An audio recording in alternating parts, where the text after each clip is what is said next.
Yeah, good morning. Glad to have you on the discussion segment on Good Morning Anambra. And that's how we're going to be starting this program by bringing to you something that has to do with a whole lot. But before I get into that, my name is Ajulu Chukwokabwe, in case you're just joining us.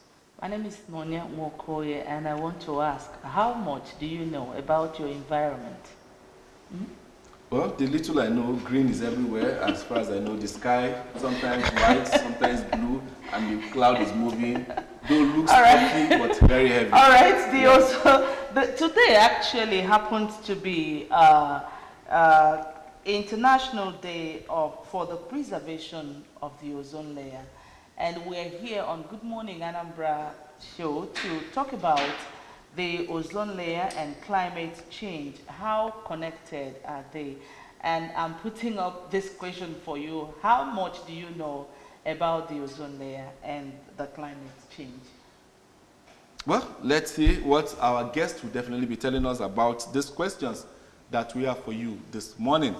And yeah, we have engineer Professor Emmanuel Chukuma, who is a lecturer at Unizik University. He's also an activist on environmental sustainability issues. And the beautiful lady next to him is Chinelu Umewakafo, Secretary, Nigerian Environmental Society. Good morning, ladies and gentlemen. Yeah, good morning. Good morning. Yeah. I like having her guests when it has to do with the modern nature in the studio here to talk.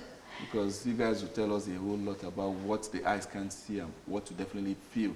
That's more like the weather. And all right, you're welcome to the studios. Now, early this morning in our 7 a.m. news, ABS went to the street to feel the pulse of the masses to actually know whether they understand what ozone layer and climate change is all about. And from the report, a lot of our people don't understand this.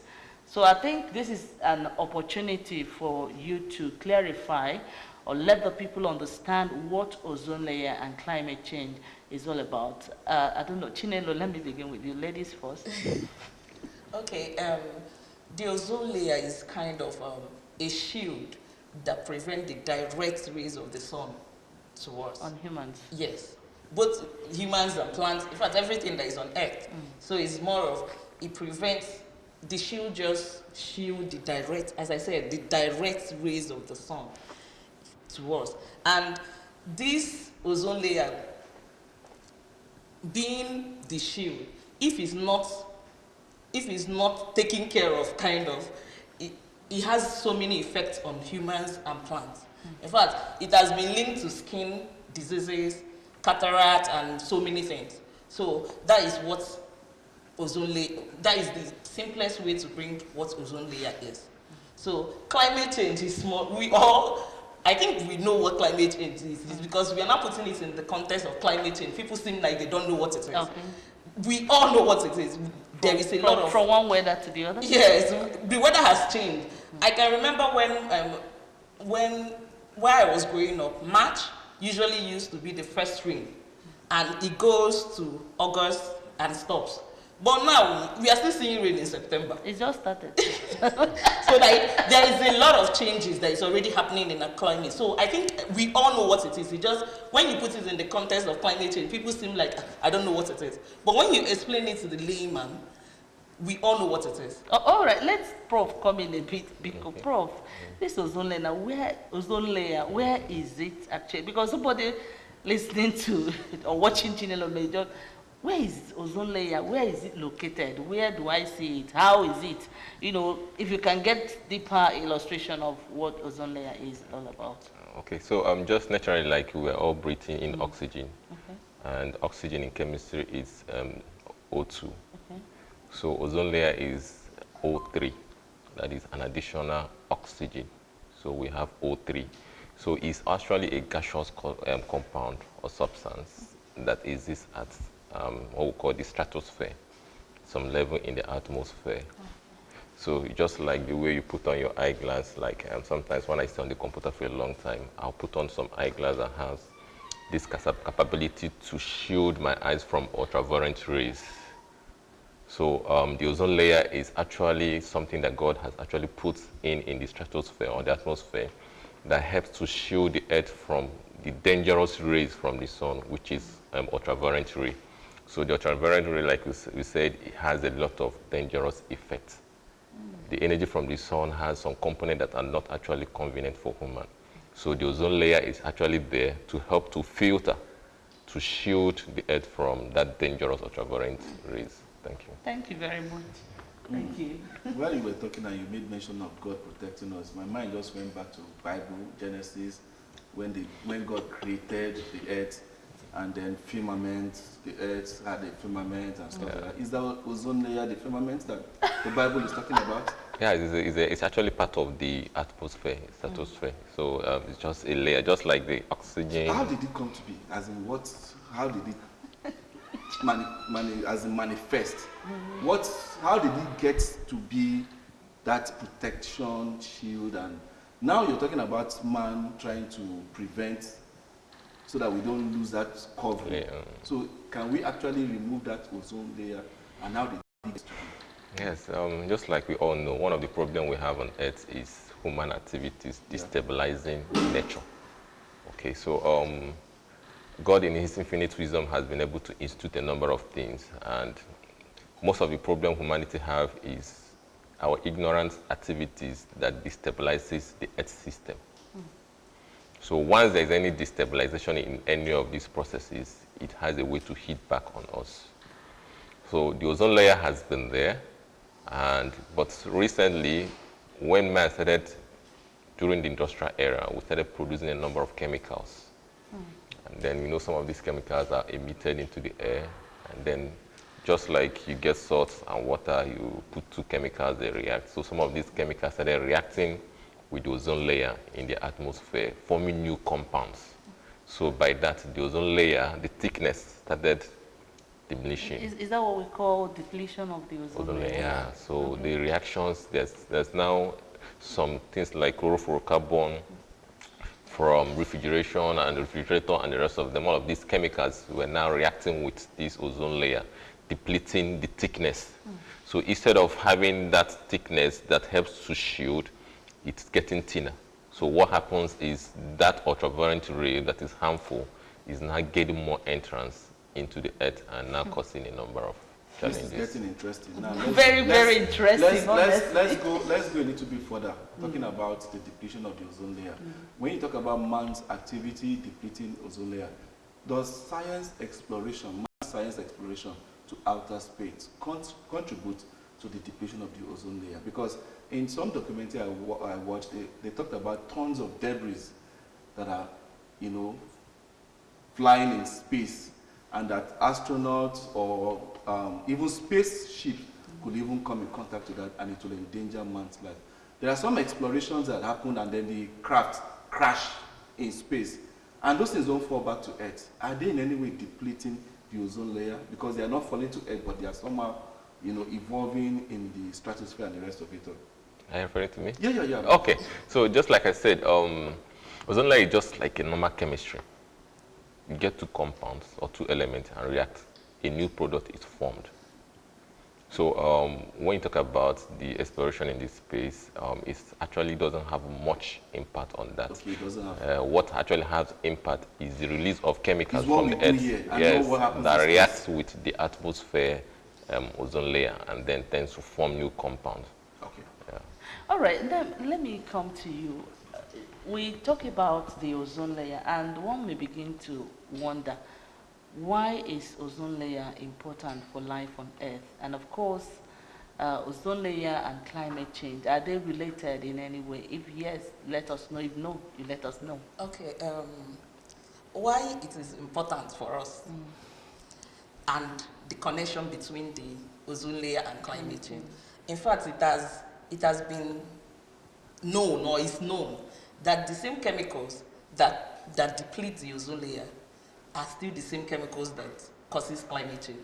So you just imagine depletion of the ozone layer and climate change coming together. That is a disaster for us. So, and how it affects us. As I listed earlier, it causes, in fact, the UV light or UV rays, radiation, causes skin cancer. It has also been it has also been known that it causes our crop to reduce yield. I think this is the negative effect. Now Yes. I'm talking about the importance of ozone layer. Okay. The importance. The importance. He already listed that the ozone layer is like like a protective shield that shield us from the negative part of the sun. So if it's not there, we are receiving the full UV radiation. And that is what is causing these negative things I was listing earlier. Go ahead. So we need to really not do as much as we can to not get to the depletion, getting too much. That is why the UN saw it as a need for us to start doing things to make sure that the ozone layer doesn't deplete more. So it's already depleted, just Yes. to do things that will make it not to deplete the more. Yes. Okay, now the environment and the Nigerian society, we live here, we know our attitude towards the environment. In fact, there was a day I was in my house, I started writing, I don't know where it came from. I'm not a good writer, but I wrote that day 2 pages where I was writing about environment. So, you see, sometimes the way our people handle the environment may really show that they don't understand what we are saying here. So, Prof, let me come to you. Okay. Talking about this ozone layer, how do we start inculcating these values in our children so we can start early, or they will start early to understand the environment they live in and what they ought to do and not to do to protect the environment? Okay, so I think that's a very, very important aspect because having been in the field in this issue of environmental advocacy and activism, I think I understand a little more. So one of the things I suggest that is to have a curriculum on environment that should be from primary school to secondary school. It should be included in the curriculum. And then there should be recreational activities, that is, all kind of programs where schools or NGOs or people who are also into environmental programs should be able to come and then do some programs in schools and then create some of the awareness on how to make sure you don't litter, understand the basic science of climate, and then all of these things we're talking about ozone, we can simplify it, use diagrams, use pictures, show them some of these things, and then we will now have a generation of people who understands the earth and are making every effort to protect the earth, because some of the problems we have with the older generation is sometimes their mind is on how to survive, and the activities and the impact on the environment is not their problem. So, but if we have a generation that understands some of these things, I think we will be on. I think it should be a step where we'll be better chanced to protect our environment in the near future by focusing some of our energies on these younger people. Yeah. I think I also, sorry. Okay. I think I need to add to that. Okay. You see this, our mindset of, I think before this program we were talking about God and all that. I think this our mindset of God will take care of. We need to stop, actually start doing something. Yes, we know that there is God. People that believe that there is God, there is God. But in as much as we are hoping that God will take care of, there are things that we should also do. Do you get? So on individual level? yes, both individual level, government level, there are things we should do. Okay. If, assuming like these, there are some refrigerators or older appliances that have these CFCs and HCFCs that are not good for the environment. What's CFC, please?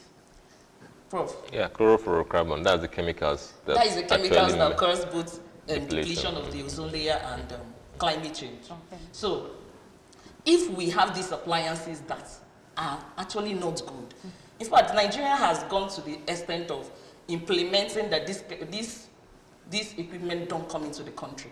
So, but some people, now a natural way of God will take care of, we bring them in and also wait for God to take care of the things we are not supposed to do. So, why can't we just do things that we can do? Example of things, at least, don't buy this appliances.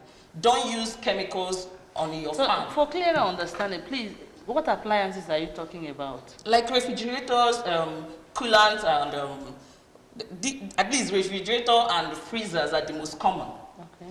People most of the appliances that are, or the refrigerators that are produced now, don't have those chemicals. Okay. But because of the nature of the country and we don't listen. Second hand you're talking exactly. about. I want you to be clear so that people will understand what you're saying. Okay, second hand and Belgians and all that. In fact, so many companies have also gone ahead to also write it that this one is eco-friendly or ozone layer friendly on the appliances. Okay. So we are encouraging people to also buy those appliances. Instead of just waiting on still God to do everything for us, let's do the one that we can as individuals. Okay, I think we will still talk more about that so that people know the kind of things to acquire, and they want to, like when you go to developed countries, sometimes they bring out some things. It's not that they are spoiled; they just bring it out to be, trashed or something like that. Okay. Okay, Chinelo. Yeah. I know the human body is one very sophisticated machine. Take it or leave it. Sometimes it's not we that say we want to live, but then the enzymes, organisms in us equally want to live because we are there. And I believe the way the human being is being designed is the same way Earth is. Humans have, the human physiognomy has a way of cleansing itself. When you eat something that is not good, either you regurgitate it or you pass it out. How does Earth cleanses itself with human activities in order to balance the ozone layer? Because as far as I know, human being will come and kill you. That's Earth talking. So I will definitely fight back in order to be alive. How does Earth, Mother Earth, do that against what we do? I can't say for sure what the Earth does to fight back. Okay. But it's what we receive from the Earth, even if it doesn't fight back. There are some areas of the world that experiences typhoon, earthquake, mudslide, what is it called? So many natural disasters, the way we call it. Isn't that the way of Earth cleansing itself and telling us enough is enough of all these things you're doing? Because sometimes it's human activities that bring about all these things. A majority is human activities. Exactly. So with Earth fighting back to balance this thing, and man is still going, still going on his own, either search for El Dorado, you're digging the earth, making it hollow, you're looking for gold, you're looking for precious metals and the rest of it all, and then flood comes and the rest of it all. Is there no way Earth can balance this when man is actually trying to cause destruction? Okay, I will bring it down to Anambra State. Please down do. to us. I think the erosion and the flooding is enough for us in Anambra State.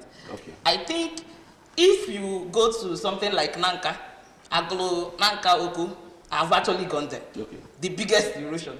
If you see it, you don't need anybody to tell you to do the right thing in those areas. So, if you have actually seen how the earth, as you said, is fighting back, nobody will tell you to go and plant trees if you need to plant trees. Do you get? So, bringing the ozone layer back to it, if this shield has been depleted to the point that the weather has changed, the climate has changed, it's enough for us to know that it's time to do something. The normal sun rays, now everybody advises anybody, if you're leaving the house, use a sunscreen. Before now, it was not like that. But the rate of sun we receive now, in fact, immediately you're entering your house, it's like they're pouring a cold water on your body. So that is enough reason for you to know that things are changing. The things are changing, and we need to do something about it. Now, talking about doing something about it, can we do enough? Now, we are talking about advancement because there was a post I made sometime long ago. I said, the more advanced we are, the more precarious to the dangers, you understand, we invite on us. Talking about industrialization, just like Prof said about the more industries we have with these gaseous emissions, go up there and deplete, you understand? the ozone layer. So does it mean that man needs to go back to the Stone Age era in order for us to help Earth and probably preserve our lives? Because I don't think that planting trees will be enough. So across board, on international scale, what can man do? Nations coming together in order to have maybe a charter or whatever and say, come, based on what existential threat that your country faces, do this. Based on the threat that your neighbor or your activities might be doing to your neighbor, do this. Do we have any of such agreements world over? Yes. Maybe the United Nations and the rest of it? Yes, that is why today is mapped out to talk about the depletion of the ozone. Are there sanctions? Is it just paperwork, no sanctions? No, I've not seen any president being sanctioned that, okay, fine, based on the number of cubic meters of gas emissions, okay, there's this sanction on you. So is it just paperwork or just talk? Professor, how would you guys be putting in the effort, advising government, and then government is doing nothing, and Earth is crying? Okay, so let me respond to the previous question you asked. Okay. The Earth has its sustaining power. Okay, just like your body, there's some things you take and naturally you get healed. But when you take an excessive portion of something, you break the system, and that is what is happening. So even if you pollute a water, a river, give it some days, weeks, depending on the extent of pollution, the river will get purified by what we call self-purification process. And good damage somewhere. Yes, some of those things will be digested by some microorganisms, okay, and then they will be less harmful. Okay, so even the ozone layer is actually being healed because after the Mostel Convention, a number of some of these chemicals were eliminated. And then there's a kind of a projection that it will take around 2065 for the ozone layer to return to its full force. Wow. Okay, so so that natural healing process of the Earth is always there. But like we said, the problem is, for instance, when there is a place where there is vegetation, you remove vegetation, and you keep removing vegetation, and you keep removing vegetation. The erosion will be too excessive.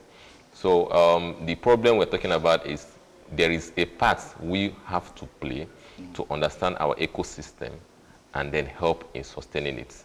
This is not God factor in the sense that God has actually placed the earth under the care of man, yes, and has given us sufficient wisdom to govern and sustain it.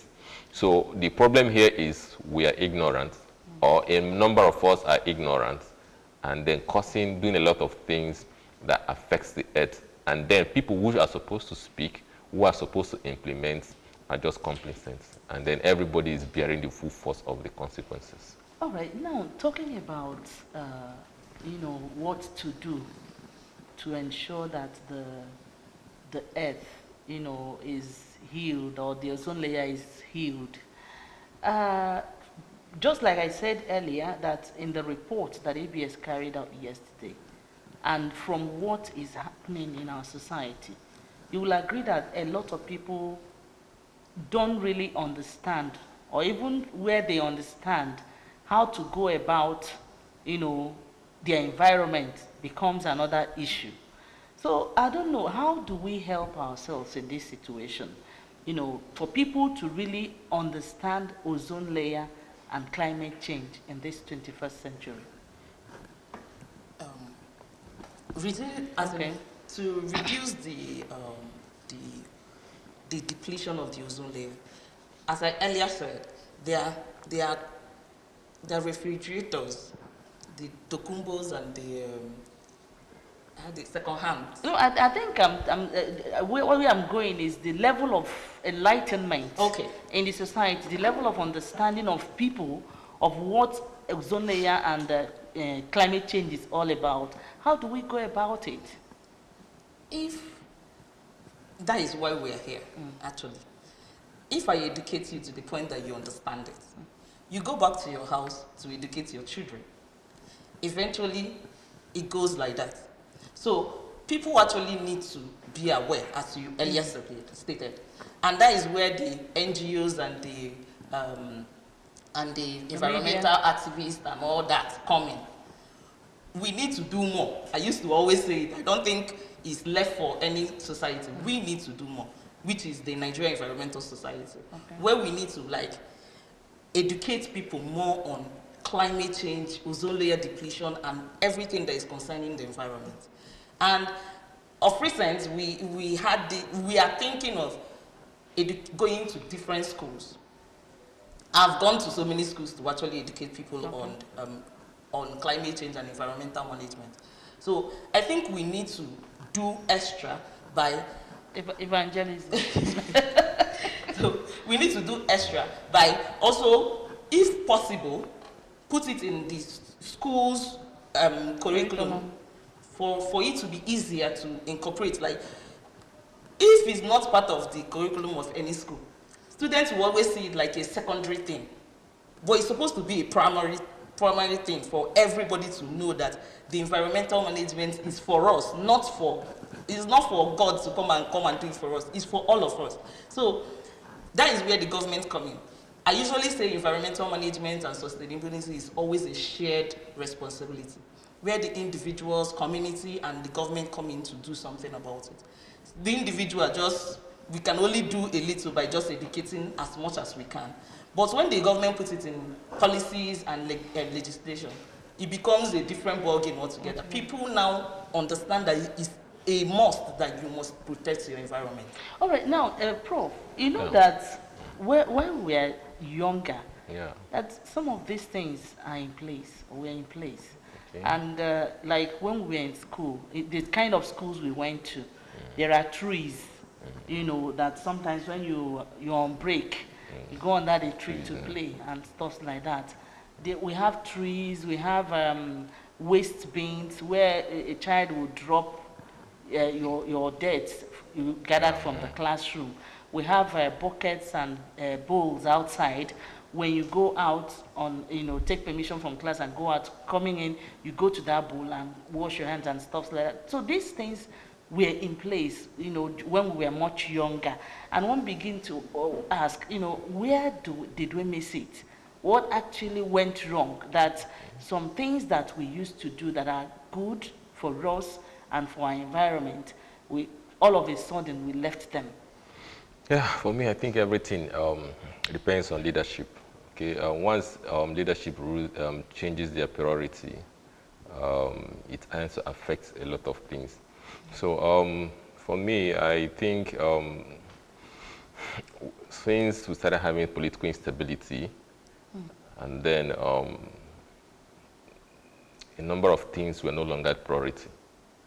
Okay, so when we started having some of these political challenges as a country, so people who are in governance were not thinking about what do they do to make the people be the best of them. So when people were a lot of thinking, and you remember the kind of classes that were built then, the up the wall would be open everywhere. So for ventilation. Yes. Yeah. So, but much I can say on this is because it has to do with political stuff. We shouldn't be waiting for government for everything. Okay, as NGO, we do our little best. As ABS, try to broadcast, share information. So let's keep doing our best until we have a government where, of course, Soludo government is actually also trying. So we also need a government that would make all of these things a priority, and then it will help us a long way. Yeah. All right, in case you're just joining us, you're watching Good Morning Anambra, where we're talking about the climate change and the ozone layer, how connected they are. And we have two great people of environment, Chinelo Umokafo and Professor Emmanuel Chukuma in the studio talking about this. We're going to take a short break now to see how people interviewed outside are seeing the topic. We'll be right back. Don't go anywhere.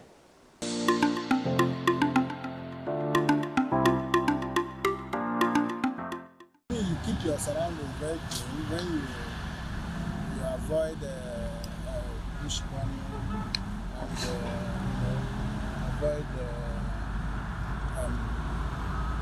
disposal of waste, especially It's radiation from the earth down to the planet. I just saw that for Kolaji like last week. because I felt that the sun was getting through to me and it's not for my skin health. So at that moment I ordered for it's not nice. So we need to like do a lot. When I was young, I remember then when it's raining, I pick ice.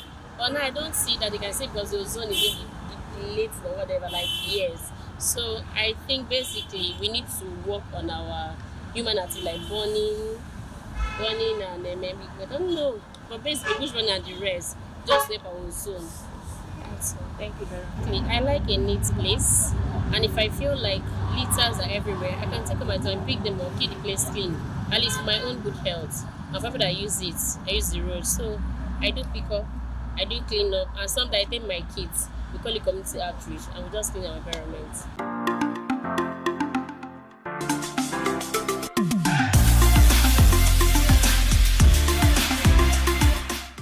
Parliamentarians when they were giving their own assertion on ozone layer and then climate change. Well, we're still here talking about ozone layer and how your activity and my inaction can deplete the ozone layer and make Earth, well, a dangerous place for us all. Not too long ago, let me ask Prof this question. Tampering with the population of Earth by reduction, is it going to be in any way preserve the ozone layer? Tampering with the Earth's population, somehow the Earth population is connected to human activities. Okay, so and then a lot of human activities tends to affect the Earth. So generally it will, but I don't think the human population is the issue. I think the issue is the moderation of human activities. Okay, just like we talk about, there are products that are eco-friendly, and then there are products that are dangerous to the health. Okay. So people using those ones that are dangerous is the issue, not just the population. So if the population is well guided and we live a sustainable, eco-friendly life, it won't be much of a disaster. You can have the population of the Earth and they're living a kind of a disastrous, unsustainable life, and it will be even more disastrous than the full population. The reason why I say that is because from different quarters I've heard about man's plan to reduce human population in order to make Earth healthier. I'm sure you must have. Yeah, I'm aware of that. Exactly. Yeah. So I just said that, I didn't say that out of context because I've read things and I begin to wonder, so does it mean that reducing the population of Earth will make Earth healthier? But now, talking about that, since you've not clarified us on that, now what is organized international community? You talked about, Chidelo here said about the canvassing in schools, creating awareness, but that's just a tiny drop in the ocean compared to what nations would do by areas of sanctions and stiff penalties when nations go contrary to what the United Nations Charter is talking about this preservation of ozone layer. Because I've heard some countries say, come so year, they no longer be fossil engine vehicles in their country. So what's going to be happening in this preservation of ozone layer and then Earth in general? Okay, globally, there are efforts. The United Nations is actually making efforts. For instance, in November, we're going to be having COP30, which is a global gathering of nations to give updates on some of the things they are doing at their nations, and then to make a commitment to environmental sustainability. So generally, at the international level, a lot of treaties, conventions, conferences have been made. But the only challenge I think we have with that is, if you're able to go through those things, is that sometimes nations are seen as a sovereign country. So the idea of being punished when they default. When you don't. When you don't. Agreement. It's not that it's a charter, it's an agreement. You appended your signature as a nation to it. So why would you leave? Yeah, so for instance, in Nigeria, in their NDC, National Determined Contribution, for instance, they have ones they aggregate, they estimated or projected that this will be possible if we have external support. And then this is what we can do if we don't. So you realize that a number of developing countries would feel that they are the receiving end of the industrialization of developed countries feel they should receive what we call climate finance. So to help in their own fight against climate change and the rest of them. So you realize that some of these developed countries too are not willing to allow the money to go. So this human tendency of dragging here and there. When will I be helping you when I should be helping myself? So, and then talking about cutting of funds from United States, and a lot of things has actually happened in the global scene over the past few years. So it is actually a complex situation. So, but for me, the best we can do is, as a nation, there are a lot of African countries, small countries that are striving very well in having a national regulations in these areas, and we can do better. We can do better. Wait, I'm coming. Let me just attack Chinelo one more time before you can come in. Chinelo, we can do more better. What's the worst case scenario? Let's say this ozone layer is, as thin as what is imaginable. That's one question. And then from social studies, I'm trying to recall 30 years class work right now. Atmosphere, stratosphere, all those space. Please, can you please bring me back to social studies class? Let me get to know the difference between them so that I don't go outside there and be speaking like, because I want to equally help with canvassing and then probably do my own little evangelism based on, equip me in that aspect.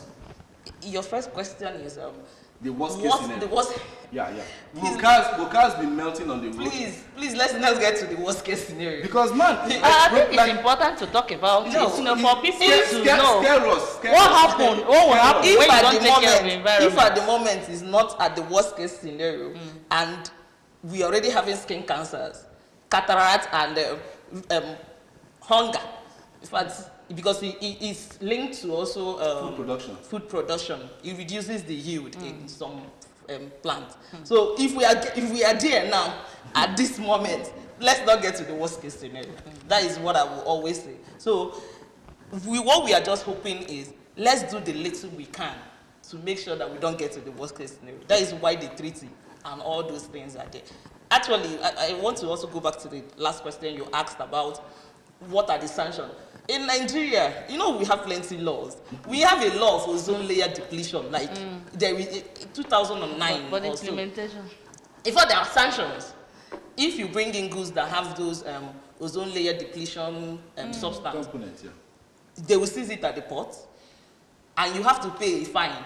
There are sanctions there, but we have so many, and nobody is enforcing it. That is the issue. So that is where it is. So please, as I keep saying, please let's not get to the. All right, now the 2025 theme on World Ozone Layer Day is from science to global action. Now I want to ask: is there anything you are doing? Because I understand you belong to an NGO, you run an NGO. So is there anything you guys are doing? Do you have any program for today? To enlighten the people the more that it's no longer science, but let's take action and see what happens, what we can do for environment not to deplete the more, like you said. Okay, for us, Nigerian Environmental Society, nationally we have a program today of educating people still, because more of what the NGOs do is more of create awareness and education. And also advise the government on the policies that they need to bring out for environmental management. So today, I think the national body has this, I think a webinar or one of those to also educate. And as I said earlier, we as a state, we are planning on going to several schools to actually educate them on ozone layer depletion and climate change. Okay. So that is what we are doing. And also the Anambra state government has this one house, 2 trees program, which we also encourage people to also do. Because planting trees is one of the ways that we the environment get back to its natural form. Sure. So, me personally, I say plant trees, yes, but also maintain the trees. Because every year we keep planting trees, and we are not in the forest yet. Because if the way we plant trees every year and every minute and every second is the way we have maintained these trees over the years, by now Nigeria would have been a forest. But we are not there yet. So we can only do as much as we can as an NGO. Because as much as as I said, there are laws, but you talk to the government to make these laws and regulations. But who is enforcing it? We also dare to also tell you, please, do it this way. We can do as much as we can in awareness and education, but we need people to actually start doing the right things. All right, Prof, I think you want to say something about that. Yeah, in the area of, as an NGO, we also do a number of things. Over this year, we've done a number of tree planting campaigns and then tree planting exercise, and then we do cleanup, we do also awareness, but just like we all agree, we need to step up. And then I think another good area is there should be good, strong partnership between the media, in terms of sharing some of this information. So for instance, there should be partnership between the NSA, NGOs, governments, agencies, and then we should organize public lectures, use some of the government spaces, and then kind of 1 or 2 days public lectures. People should be able to sit down and see clearly the impact of the activities. Because sometimes, because I'm a lecturer, I understand the power of visuals. So when you invite people, they sit down and you start showing them how the earth climate has been changing from 1975 till now. And the effects. Yeah, start showing them pictures to see how the ozone layer has been depleting and how it's supposed to be. And show people how the global warming is affecting them. They see the science behind it. It becomes part of them. And what do you think is the biggest challenge in achieving this? I think the partnership, somebody has to spearhead it. Who do we call? All right. Yeah, I think when you travel, there are certain areas you get to when you're going to Lagos from this part of, you understand, Nigeria. Around that Ondo. Yeah, trees, yeah. Those forests. And you keep seeing trucks logging out trees. And I begin to say to myself, in 20, 30 years time, this place will just be an open.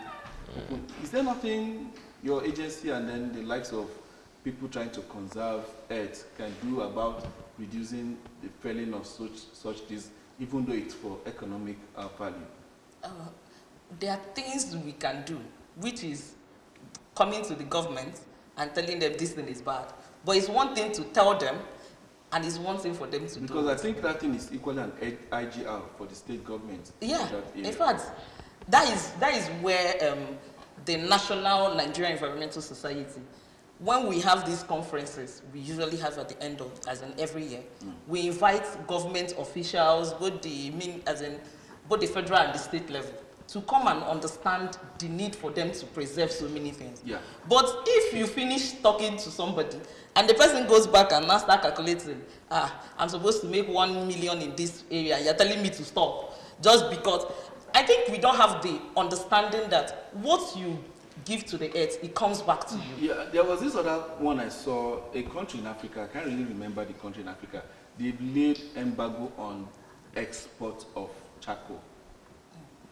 You understand? And in that region, the particular region on that country, charcoal exportation is one of their major income generation, you understand, source of income. So for the government to have it and say, no more exporting of charcoal, no more, don't fell trees, don't bring trees down, and then you char it, and then you now start exporting. Can we go, because people are still exporting charcoal in this part of the world, as in, it's still a very good business. Lucrative business, you understand? The demand is very, very high. So areas like these, are these not areas where we can help preserve, conserve, and then, make this Earth's ozone layer sustainability to, have a human face and the rest of it? That is why I keep saying, in all this our work of environmental management, sustainability, it's a shared responsibility. Government must come in. So government is not even doing enough in order to help you guys. Wow. The government needs to actually do their own part for us to make. You can't be advising somebody of mining, for instance. Tell somebody, don't mine gold. This thing will lead to this. And you are not giving the person an alternative of if you don't do this, do this. Do this. How will you encourage the person to leave it? Okay. So the government have to come in. And most of the time, it's even the government people that are actually telling those people to go and do it. Because in other countries, there are countries, if before you bring down a tree, you should have a replacement immediately. I was coming to that. So why can't we just do that? Because it doesn't take so much to just plant a tree. And just, so if you're bringing down one, maybe you want to use it for something, plant 2 more. So in that way, before you bring down one, you should be thinking of, let me plant this one before I come to this one. So it's a shared responsibility. All right, it's been established here that ozone layer depletion causes more harm than good to the environment and to us as individuals. And of course, there's a possibility of, doing some things that could help to heal the depletion of the ozone layer. Now, Prof, I don't know, this possibility of doing one or more things to help the ozone layer and to help us as individuals living in the under the ozone layer, what actually is the most important thing that individuals should start doing now, as today is a global day for the preservation of the ozone layer? What do we start doing differently, to ensure that the ozone layer is protected or it stops depleting further? And what government can do, what NGOs can do? Please, if you can outline them for us. Okay, so let me start with the government. The government has the capacity to implement laws. Okay, so we as NGOs, all we can do is to advocate. So when it comes to the government, some of these policies are there. So the government should be able to sit up to enhance some of these environmental policy that's in the implementation aspects. Because most times, no matter how much you make laws, if there is no implementation, people will keep doing the same thing. So that's that for the government. Then for NGOs, we have the capacity to advocate. And then, like I said, we need more partnership so that we can be able to speak more, and then in the area of awareness and campaign, I think we're doing something. And then, like I said, we also need to do more.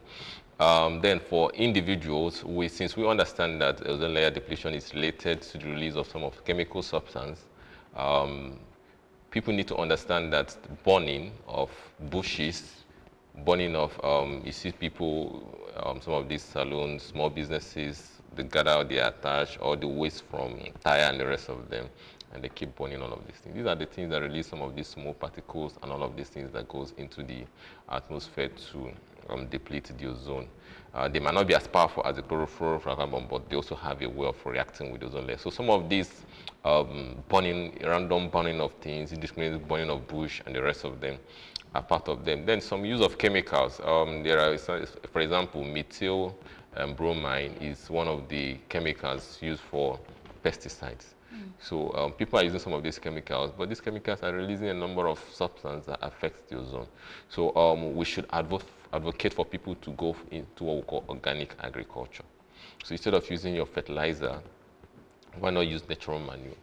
Go ahead and get the compost, the grasses or after getting the grasses, put them in a heap, it will form a compost.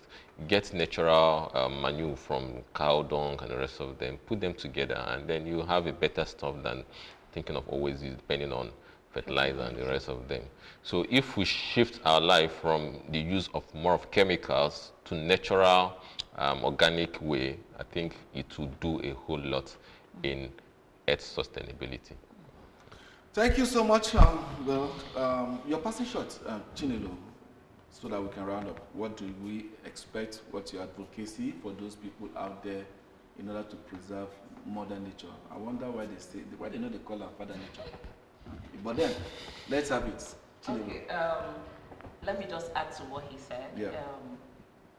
I think also the way we dispose our refuge or old appliances is also something we actually need to also look at. Because old appliances like what? Your cell phone and the rest? Old television. Your refrigerator, your freezer, and all that. Normally, and this is our Nigeria, we have to do a lot of education because so many people don't even know that one thing you throw out, somehow find a way to come back to you. Hey. But that is the truth. We just neglect it. It's not me. Iron condemn. When you dispose by iron condemn, how does it come back to you? He said, how do you? How does Some it come of back these to you? people, they don't even get to the right where it's supposed to get to, because there are people that recover these old appliances and use it for something else, or even dispose it, and recycle it in a way that is now good for us. But these iron condemned people, they are even a menace on its own. We don't want to bring them into the conversation because for lack of understanding. And actually, it's lack of understanding. In fact, even us, because I know how people throw away their debt. Some people, it's raining, sham inside the drainage. So you have old appliances. Why not just go through the right channel, dispose it in the right places? These dump sites, when it is sorted and taken to the right places. So and also we need to watch. We always bring back the old times where things were actually moving well, where we have gardens and compost and all that, because our fathers didn't use chemicals to plant and they were living healthier, longer and all that. Now it's 40, you hear 35, somebody is dying.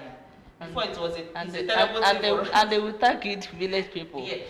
Before it was an abomination for somebody to die at 35. Of course. But now people are dying at 20 and we are calling it a normal thing. It's not normal. That is why I said anything we do, we should just be conscious of everything we do finds a way to come back to us directly. All right. There are consequences for our actions or inactions, especially as it regards the ozone layer and our environment, as today is the International Day for the Preservation of the Ozone Layer. I think you've heard it from the mouth of professionals in that field, talking about Professor in the studio this morning, Professor Emmanuel Chukwuma, a lecturer at Nnamdi Azikiwe University here in Awka, on environmental, he's also an activist on environmental sustainability issues. Thank you so much for being here. Thank you so much. We appreciate your coming. We also had the opportunity, it's a wonderful privilege to have you in the studio this morning, Chinelo Umokafo, Secretary, Nigeria Environment Society. Thank you for educating us this morning. All right, and that's it on our discussion segment this morning. Thank you so much. And let's do one or two things concerning our environment. It's going to be better for us. My name is Nonya Mwokoye. We have more coming up. And I'm Ajumuchukwu Wakabwe. Up next is Catch the Bus. Don't go anywhere. The show continues after this.